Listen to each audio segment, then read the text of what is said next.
Abahirwe mpunwezi bashabura butaziguza kuyabo bazorre kurunji okwihama amagoba ago kutungura amakagabo. Oraguze mpunaha ituramwehe. Oraguze ntobe mbuze biturarete bindi ninza kukoma. Kamba gambera amazima amahengine. Ninza kukoma numanya abanyankore byitanda abanyantunga mubone bahakurwa mu ronkenzo ki.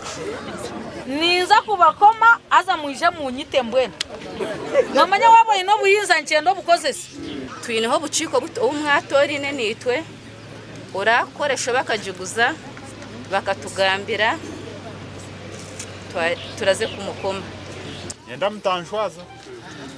Muchunguzi Geoffrey oriyo mujwekero wa president of district ya Ntungamo kandi obira arkarebe ha mukorogu ashabira abahirwe mpunwezi okuzireberera kurunji kugira ngo bagoborremu.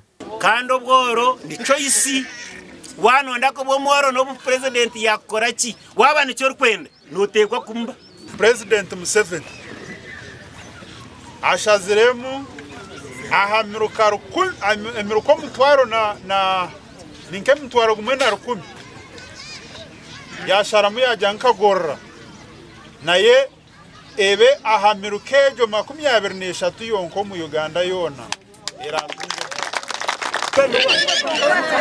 bamwe abahirwe mpunu borekero kusima kwabo kandi nyesikangwe mpuneze niza kutiyamba mu makagitu kuko batwegesa akube mpunezi twantukwate mpunu ekija n'ekikazi Nsima Benja ina rabitu tugewa president atete mutano mazuma mureka mutatahemura no mwebembezi witu kona rebo Benjamin Katangura MP witu warhama East otitekatekeraho nk'omuntu witu kandi akatwendeze kintu eki mwintima government ya President Museveni na NRM ebyetkolere byona